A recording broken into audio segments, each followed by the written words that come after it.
सध्या आपण पाहतोय आपल्या आजूबाजूला अनेकांच्या मृत्यूचं कारण दिसतंय ते म्हणजे हार्ट अटॅक। जर नीट अभ्यास केला तर दिसून येतं की यामध्ये तरुण पिढीचं प्रमाण जास्त वाढलंय। म्हणजे सिद्धार्थ शुक्ला असो किंवा शेफाली जारीवाल, त्यांचा मृत्यू अगदी कमी वयात झाला। म्हणजे दोघेही 40-42 वर्षाचेच असतील। अनेकांचं असं म्हणणं आहे की हे सगळं कोविडमध्ये घेतलेल्या कोविड लसचा परिणाम आहे।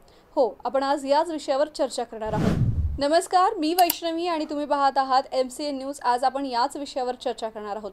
Indian council of medical research and national centre for disease control यांनी त्यांच्या अभ्यासात म्हटलंय की देशामध्ये हृदयविकाराच्या झटक्याने होणाऱ्या अचानक मृत्यूच्या कोविड लसीशी थेट कोणताही आणि काहीही संबंध नाहीये।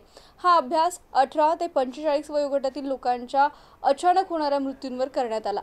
आरोग्य मंत्रालयाने एक प्रेस रिलीज जारी केली होती आणि ही माहिती दिली होती।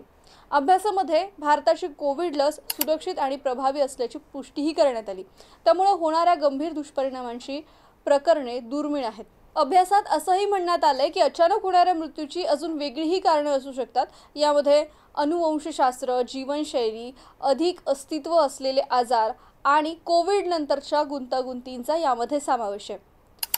ICMRच्या राष्ट्रीय महामारी विज्ञान संस्थेनं मे 2023 ते ऑगस्ट 2023 या कालावधीमध्ये 19 राज्य आणि केंद्रशासित प्रदेशातील 47 रुग्णांवर एक अभ्यास केला होता। ऑक्टोबर 2021 ते मार्च 2023 दरम्यान निरोगी दिसणाऱ्या पण अचानक मृत्यू झालेल्या लोकांचा डेटा पाहिला।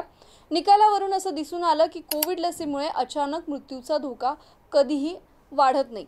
महत्त्वाची गोष्ट म्हणजे गेल्या काही वर्षांमध्ये अचानक मृत्यूंच्या कारणांच्या पद्धतीमध्ये कोणताही मोठा बदल झालेला नाही।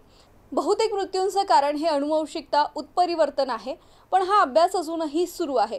पूर्ण झाल्यावर अंतिम निकाल आपल्यासोबत शेअर केला जाणार आहे।